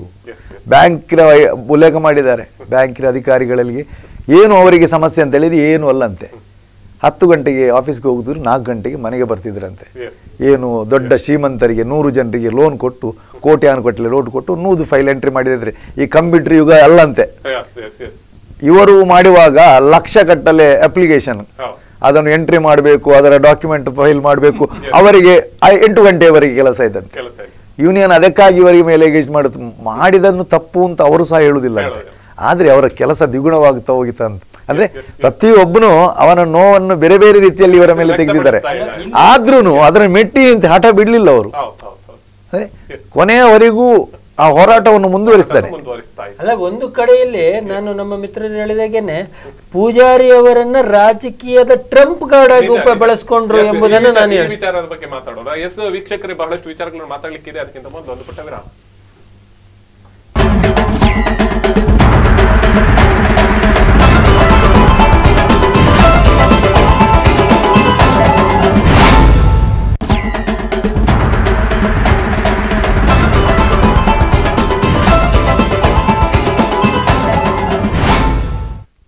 ವಿರಾಮದ ಬಳಿಕ ಮತ್ತೊಮ್ಮೆ ಕಾರ್ಯಕ್ರಮಕ್ಕೆ ಸ್ವಾಗತ. ಪೂಜಾರಿ ಆತ್ಮಕಥೆಯ ಬಗ್ಗೆ ಬಹಳಷ್ಟು ವಿಚಾರಗಳನ್ನು ಉಲ್ಲೇಖ ಮಾತಾಡ್ತಿದ್ವಿ. ಅದು ಮಾತಾಡುವಾಗಲೇ ಬಹಳಷ್ಟು ವಿಚಾರಗಳನ್ನು ಹೇಳಿದರು. ರಾಜಕೀಯ ವಿಚಾರಗಳಾಗಿರ್ಬೋದು, ಜೀವನದ ಒಂದು ವ್ಯವಸ್ಥೆಗಳಾಗಿರ್ಬೋದು, ಇದಕ್ಕೆ ಬಹಳಷ್ಟು ಅಜಗಜಾಂತರ ವ್ಯತ್ಯಾಸಗಳಿದೆ ಅನ್ನೋದು. ಆದರೆ ಇಲ್ಲಿ ರಾಜಕೀಯವಾಗಿ ಈಗ ಪೂಜಾರಿ ಅವರನ್ನು ಯಾರು ಬಳಸ್ಕೊಳ್ತಾ ಇದ್ದಾರೆ, ಈ ಟ್ರಂಪ್ ಕಾರ್ಡ್ ಆಗಿ ರಾಜಕೀಯವಾಗಿ ಯಾರನ್ನು ಓಲೈಸಲಿಕ್ಕೆ ಈ ಒಂದು ಟ್ರಂಪ್ ಕಾರ್ಡ್ ಆಗಿ ಬಳಸ್ತಾ ಇದ್ದಾರೆ. ಕಾಂಗ್ರೆಸ್ ಎಲ್ಲೋ ಒಂದು ಕಡೆಯಲ್ಲಿ ಎಡವಿತ ಇದರಲ್ಲಿ ಟ್ರಂಪ್ ಕಾರ್ಡ್ ಆಗಿ ಬಳಸ್ಕೋಬಹುದಿತ್ತು. ಪೂಜಾರಿ ಅವರನ್ನು ಒಂದು ಆದರ್ಶಪ್ರಾಯವಾಗಿ ಬಳಸ್ಕೋಬಹುದಿತ್ತು ರಾಜಕೀಯದಲ್ಲಿ. ಆದರೆ ಯಾಕೋ ಒಂದು ಕಡೆಯಲ್ಲಿ ಕೈ ಚೆಲ್ಲಿದೆ ಕಾಂಗ್ರೆಸ್ ಅಂತ ಅನಿಸ್ತಾ ಇದೆ. ಒಟ್ಟಾರೆ ಈ ಒಂದು ಟ್ರಂಪ್ ಕಾರ್ಡ್ ಅನ್ನು ಬಿಜೆಪಿ ಈಗ ತನ್ನ ಕೈವಶ ಮಾಡೋದ್ರಲ್ಲಿ ಒಂದಷ್ಟು ನಿಪುಣರಾಗ್ತಾ ಇದ್ದಾರಾ? ಇದೆಲ್ಲವೂ ಕೂಡ ಪ್ರಶ್ನೆಗಳು ಕಾಡ್ತಾ ಇದೆ. ಉತ್ತರ ಹುಡುಕುವಂತ ಪ್ರಯತ್ನ ಇದೀಗ ಮಾಡೋಣ. ಈಗಾಗಲೇ ಧರ್ಮೇಂದ್ರ ಅವರೇ, ಇತ್ತೀಚಿನ ಕ್ಷೇತ್ರದ ಕೆಲವೊಂದು ಕೆಲಸ ಕಾರ್ಯಗಳಲ್ಲಿ ನಮ್ಮ ಕಲ್ಲಡ್ಕ ಪ್ರಭಾಕರ್ ಭಟ್ರು ಅವಾಗ ಕಾಣಿಸ್ತಾ ಇದ್ರು. ನಿಜ ನಿಜ ನಿಜ ನೀವು ಗಮನಿಸ್ಕೋಬಹುದು. ಒಂದು ಸಮಯದಲ್ಲಿ ಇವರು ಕಲ್ಲಡ್ಕ ಪ್ರಭಾಕರ್ ಭಟ್ರು ವಿರೋಧ ಮಾಡಿದ್ದಾರೆ ಎಂಬುದಕ್ಕಿಂತ ಸಹ ಅವರ ಇಡೀ ಸಮುದಾಯ ಅವರನ್ನು ವಿರೋಧ ಮಾಡುದು, ಇಡೀ ಸಂಘ ಪರಿವಾರ. ಯಾಕೆಂದರೆ ಒಂದು ಸಮಯದಲ್ಲಿ ಜನಾರ್ದನ್ ಪೂಜಾರಿ ಅವರು ರಾಷ್ಟ್ರೀಯ ಸ್ವಯಂ ಸೇವಕ ಸಂಘದ ಕಾರ್ಯಕರ್ತರಾಗಿದ್ದರು. ಅದನ್ನು ಅವರು ಕೂಡ ಒಪ್ಕೊಂಡವರೇ. ಹಾಗಂತ ಹೇಳಿಬಿಟ್ಟು ಅವರು ಮತ್ತೆ ಕಾಂಗ್ರೆಸ್ಗೆ ಸೇರ್ಪಡೆಗೊಂಡ ನಂತರ ಅವರ ವಿಚಾರಧಾರೆಗಳು ಸ್ವಲ್ಪ ಭಿನ್ನ ಅಭಿಪ್ರಾಯ ಮಾರ್ಗದಲ್ಲಿ ನಡೆದಾಗ ಇವರು ಅದನ್ನು ವಿರೋಧಿಸಿ ಎಲ್ಲಿವರೆಗೆ ಅಂದರೆ ಜನಾರ್ದನ್ ಪೂಜಾರಿ ಇವರ ಪ್ರಥಮ ಶತ್ರು ಎಂಬ ದೃಷ್ಟಿಕೋನದಲ್ಲಿ ನೋಡಿಕೊಂಡಂಥ ವ್ಯಕ್ತಿಗಳು ಇವರೆಲ್ಲ. ಆದರೆ ಇವತ್ತು ಅವರು ರಾಜಕೀಯದಿಂದ ಈ ಇಳಿ ವಯಸ್ಸಿನಲ್ಲಿ ಅವರನ್ನು ಬಳಸಿಕೊಂಡು ಇಡೀ ಸಮುದಾಯದ ಮತವನ್ನು ಪಡೆಯುವಂಥ ಪ್ರಯತ್ನ ಬಿಜೆಪಿ ಕಡೆಯಿಂದ ಆಗ್ತಾ ಇದೆ. ನಾನು ಕೇಳಿದ ಮೊನ್ನೆ ಇವರು ರಮನಾಥ್ ರೈಗಳು ಏನು ಮಾತಾಡಿದ್ರು ಅದನ್ನು ಹರಿಕೃಷ್ಣ ಬಂಟ್ವಾಳರ ಮುಖಾಂತರ ಅದನ್ನು ತರಿಸಿಬಿಟ್ಟು ಅದನ್ನು ಒಂದಿಷ್ಟು ವಾಟ್ಸಪ್ ಮುಖಾಂತರ ವೈರಲ್ ಎಲ್ಲ ಮಾಡಿಕೊಂಡು ಏನೇನೋ ಮಾಡಿಕೊಂಡು ಪೂಜಾರಿ ಇಡೀ ಸಮುದಾಯವನ್ನು ಜಾತಿಗಳ ಮಧ್ಯದಲ್ಲಿ ಎತ್ತಿಕೊಟ್ಟುವಂಥ ಪ್ರಯತ್ನಗಳನ್ನು ಮಾಡ್ತಾ ಇದೆ. ಇದು ನನಗೆ ಅನಿಸ್ತದೆ, ಇದು ಈ ಥರದ ನೀಚ ಪ್ರವೃತ್ತಿ ಒಳ್ಳೆಯದಲ್ಲ.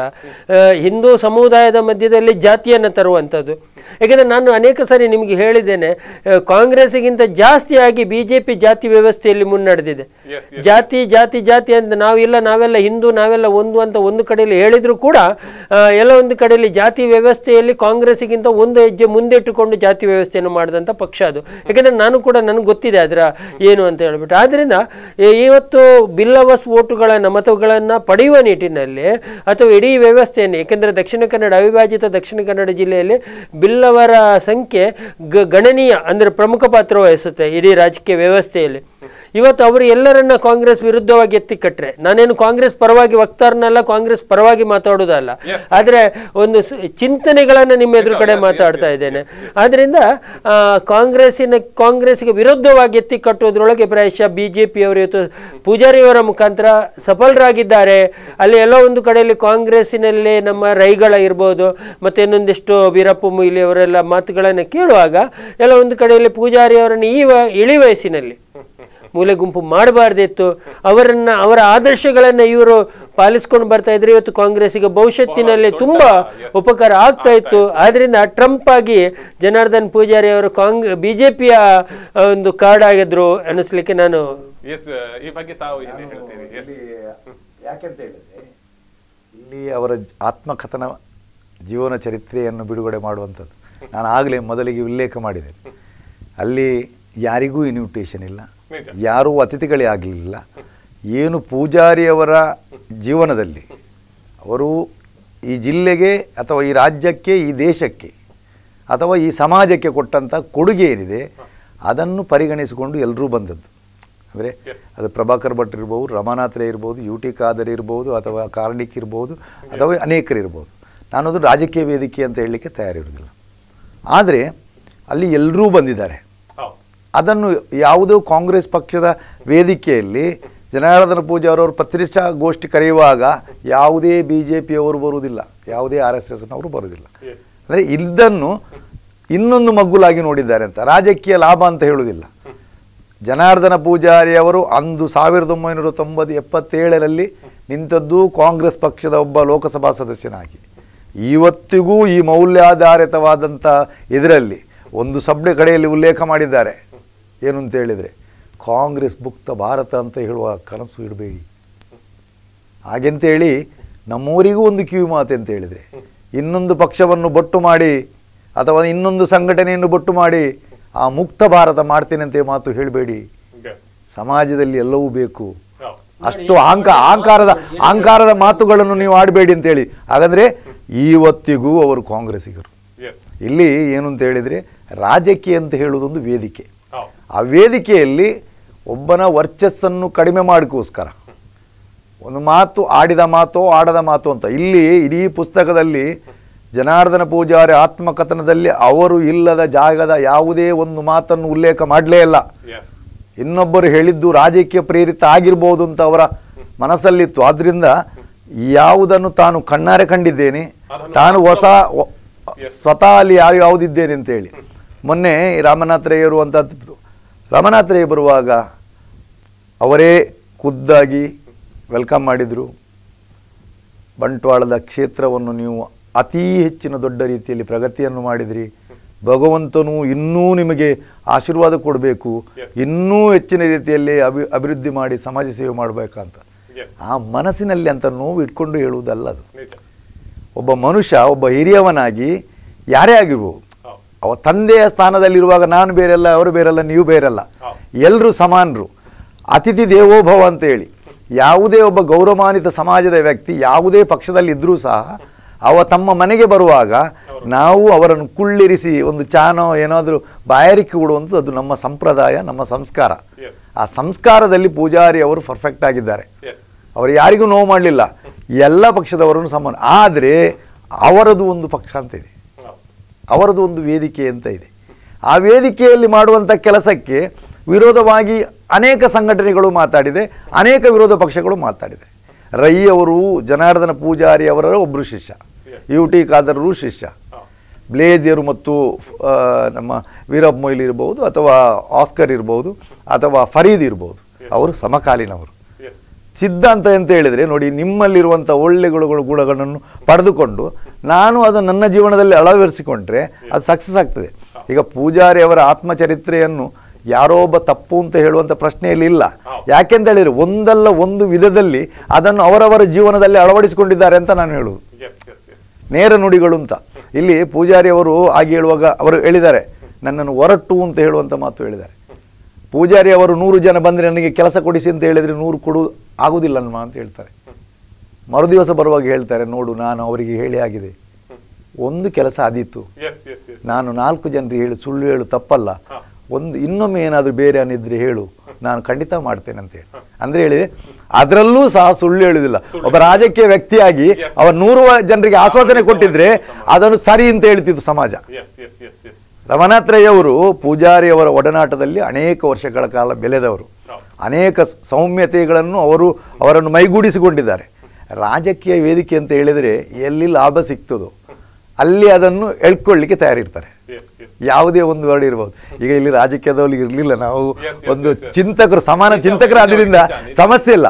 ರಾಜಕೀಯ ವೇದಿಕೆ ಆದ್ರೆ ಇಲ್ಲಿ ಜಗಳ ಆಗ್ತದೆ. ಯಾಕೆಂತ ಹೇಳಿದ್ರೆ ಲಾಭ ಯಾರಿಗೆ ಪಡೆಯುವುದು ಅಂತ, ಲಾಭದ ಪ್ರಶ್ನೆ ಅಲ್ಲ. ಒಬ್ಬರ ಆತ್ಮಕಥನಕ್ಕೆ ಅಷ್ಟು ಜನ ಬಂದಿದಾರಲ್ಲ, ಅಷ್ಟು ಮುಖಂಡರು ಬಂದಿದಾರಲ್ಲ, ಇನ್ವಿಟೇಷನ್ ಇಲ್ಲದೆ ಅದು ದೊಡ್ಡದು ಅಂತ. ಇಲ್ಲಿ ನಾನು ಇಷ್ಟೇ ಅವಲೋಕನೆ ಮಾಡಿದ್ದೆ, ಏನಪ್ಪಾ ಅಂದ್ರೆ ಈ ಇಳಿ ವಯಸ್ಸಿನಲ್ಲಿ ಅವರನ್ನ ಅವರಷ್ಟಕ್ಕೆ ಆ ಒಂದು ಏನು ಮುಸ್ಸಂಜೆಯ ಬದುಕನ್ನು ಬದುಕಲಿಕ್ಕೆ ಬಿಡಿ, ಅವರಿಗೆ ಮನಸ್ಸಿಗೆ ನೋವನ್ನು ಕೊಡಬೇಡಿ, ಅವರನ್ನ ಆ ಒಂದು ಶುದ್ಧತೆಯಲ್ಲಿ ದೇವರ ಇದಕ್ಕೂ ನಾನು ಒಂದು ಮಾತು ಇವಾಗಲೂ ಹೇಳ್ತೇನೆ, ಯಾವಾಗಲೂ ನಾನು ಅವರು ಯಾವಾಗಲೂ ಬಂದುವಾಗ ಇವಾಗಲೂ ಭೇಟಿ ಆಗುವವ, ನಾನು ಒಂದು ಮಾತು ಹೇಳುದು, ಪೂಜಾರಿನೇ.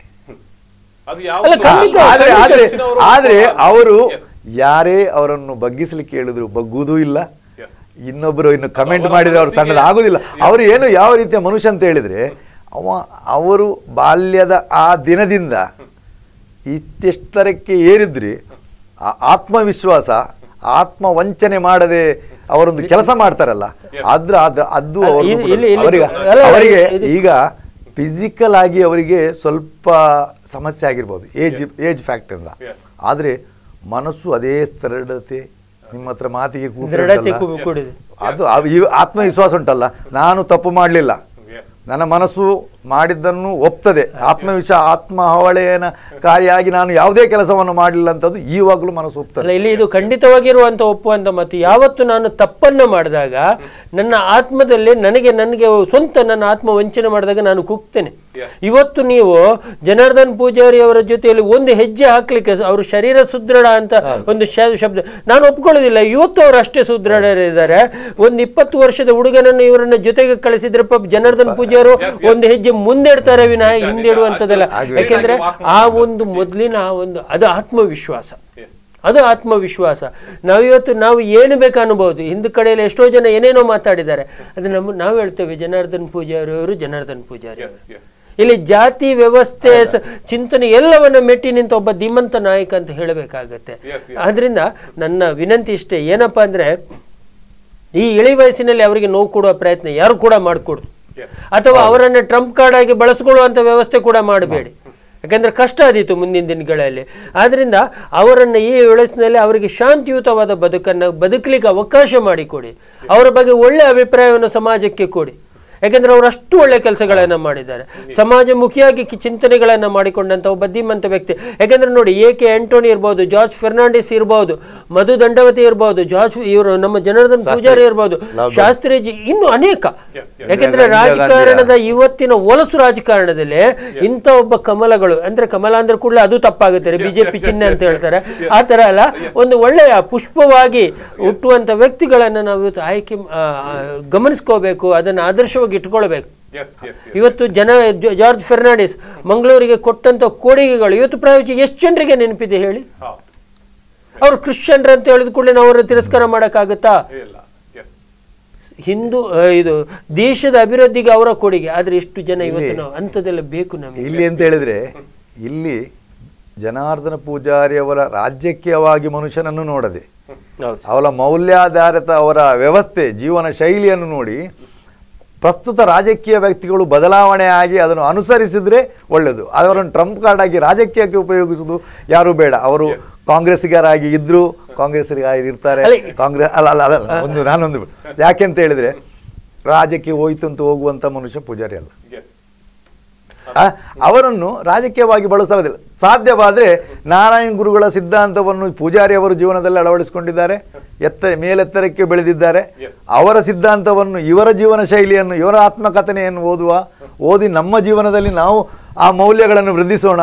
ಒಳ್ಳೆಯ ರಾಜಕೀಯ ವ್ಯವಸ್ಥೆ ಆಗಲಿ. ನೋಡಿ, ನಾನು ಹೇಳುವಾಗ ಎಲ್ಲ ನಮ್ಮ ಈಗಿರುವಂಥ ಮುಖಂಡರುಗಳು ಪೂಜಾರಿಯವರ ಜೊತೆಯಲ್ಲಿ ಒಡನಾಟಿಯಾಗಿಯೇ ಬೆಳೆದವರು. ಎಲ್ಲ ಯಾರು ಅವರ ಜೊತೆ ಎದುರಲ್ಲಿ ನಿಂತು ಯಾರು ಮೇರುದನಿಯಲ್ಲಿ ಮಾತಾಡುವುದಿಲ್ಲ. ರಾಜಕೀಯವಾಗಿ ಹೊರಗಡೆ ಮಾತಾಡುವಾಗ ಪತ್ರಿಕೆ ರಾಜಕೀಯ ವೇದಿಕೆನೇ ಆಗಿಲ್ಲ, ಇನ್ನೊಬ್ಬರಿಗೆ ಕಮೆಂಟ್ ಮಾಡುವ ಬದುಕುವಂಥದ್ದೇ ವ್ಯವಸ್ಥೆ. ಆದ್ರಿಂದ ಅವರ ಜೀವನದಲ್ಲಿ ಕಪ್ಪು ಚುಕ್ಕೆ ಇಲ್ಲದಂತಹ ಜೀವನ, ಆ ಜೀವನದಲ್ಲಿ ಇಳಿ ವಯಸ್ಸಿನಲ್ಲಿ ಇನ್ನೊಂದು ಪಕ್ಷಕ್ಕೆ ಓಲೈಕೆ ಆಗ್ತದ, ಆ ಪಕ್ಷಕ್ಕೆ, ಯಾಕೆಂತ ಹೇಳಿದ್ರೆ ಅದು ಏನೇ ಬಂದ್ರೂ ಅವರ ಈ ಆತ್ಮಕಂದ್ರದಲ್ಲಿ ಒಂದು ಚುಕ್ಕೆ ಬಿದ್ದಾರೆ.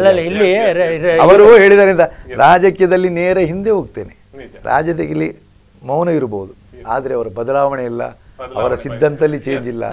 ಅವರು ಏನಿದ್ರು ಅವರ ಆತ್ಮಕಥನದಲ್ಲಿರುವಂತ ಮೌಲ್ಯಗಳನ್ನು ನಾವು ನಮ್ಮ ಜೀವನದಲ್ಲಿ ಸ್ವಲ್ಪ ಮಟ್ಟಿಗೆ ಅಳವಡಿಸೋಣ. ಹೆಗಡೆ ರಾಮಕೃಷ್ಣ ಹೆಗಡೆ ಅವರು ಮುಖ್ಯಮಂತ್ರಿ ಆಗಿರೋ ಸಮಯದಲ್ಲಿ ನನಗೆ ಒಂದು ಸ್ವಲ್ಪ ಅವರು ಅವರು ಹೇಳಿದ್ರು, ಏನ್ ಹೇಳಿದ್ರು, ನೀವು ಜಾರ್ಜ್ ಫೆರ್ನಾಂಡಿಸ್ ಮತ್ತೆ ಜನಾರ್ದನ್ ಪೂಜಾರಿ ಊರಿನವರಲ್ಲ ರೀ. ಯಾಕಂದ್ರೆ ಅಲ್ಲಿ ಉಲ್ಲೇಖನ ಇರುತ್ತೆ, ಪ್ರಾಮಾಣಿಕತೆಯಲ್ಲಿ ದಕ್ಷಿಣ ಕನ್ನಡ ಜಿಲ್ಲೆ ಮುಂಚೂಣಿಯಲ್ಲಿ ಇರುತ್ತೆ.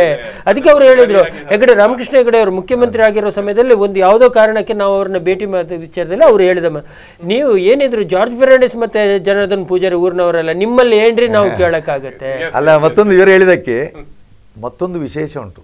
ನಾನು 30 ವರ್ಷ ರಾಜಕೀಯದಲ್ಲಿ ಅವಿಭಜಿತ ದಕ್ಷಿಣ ಕನ್ನಡ ಜಿಲ್ಲೆಯ ಮುಖಂಡರುಗಳು, ಅದು ಪಕ್ಷ ರಹಿತ, ನಾನು ಅವರು ಇವರು ಅಂತ ಹೇಳ, ಇಲ್ಲಿಯ ರಾಜಕೀಯ ವ್ಯವಸ್ಥೆನೇ ಬೇರೆ, ರಾಜಕೀಯ ಪ್ರತಿನಿಧಿಗಳೇ ಬೇರೆ, ಬೇರೆ ಕಡೆಯದ್ದೇ ಬೇರೆ.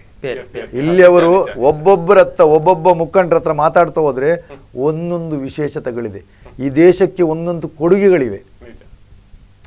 ಎಲ್ಲರೂ ಯಾಕೆಂತ ಹೇಳಿದ್ರೆ ಬೇರೆ ಕಡೆ ಹಾಗೆಲ್ಲ. ಇಲ್ಲಿ ನಮ್ಮ ರಾಜಕೀಯ ವ್ಯಕ್ತಿಗಳು ಹೆಗಲಿಗೆ ಕೈ ಹಾಕಿ ಮಾತಾಡೋರಿದ್ದಾರೆ, ಡಾಮಿನೇಟ್ ಶೈಲಿ ಇಲ್ಲ, ಎಲ್ಲರೂ ಸಮಾನರು ಅಂತ ಹೇಳುವಂತೆ ಜನರು ಬುದ್ಧಿವಂತರು. ಬದಲಾಗದ ಹಾಗೆ ನಾವು ಸಮಾಜದಲ್ಲಿ ಇಂಥ ಆತ್ಮಕಥನಗಳನ್ನು ಓದಿ ಬದಲಾವಣೆಯನ್ನು ತರದಾಗಿ ನೋಡ್ಕೊಳ್ಬೇಕು. ಯುವ ಸಮಾಜಕ್ಕಾಗಿ ಕೊಡುವಂತ ಕೊಡುಗೆ. ಎಸ್, ಬಹಳಷ್ಟು ವಿಚಾರಗಳನ್ನು ಇವತ್ತು ಜಾಯ್ನ್ ಆಗಿ ಹಂಚಿಕೊಂಡ್ರಿ ಇಬ್ರು. ಕಾರ್ಯಕ್ರಮಕ್ಕೆ ಬಂದಕ್ಕೆ ಧನ್ಯವಾದಗಳು ಸರ್.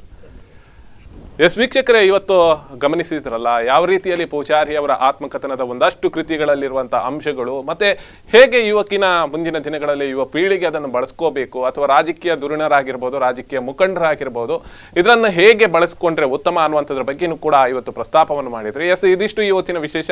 ನಾಳೆ ಇದೇ ಸಮಯಕ್ಕೆ ಭೇಟಿ ಆಗ್ತೀನಿ. ಸುದ್ದಿ, ಮಾಹಿತಿ, ಮನೋರಂಜನೆ ನೋಡ್ತಾ ಇರಿ ಸ್ಪಂದನ.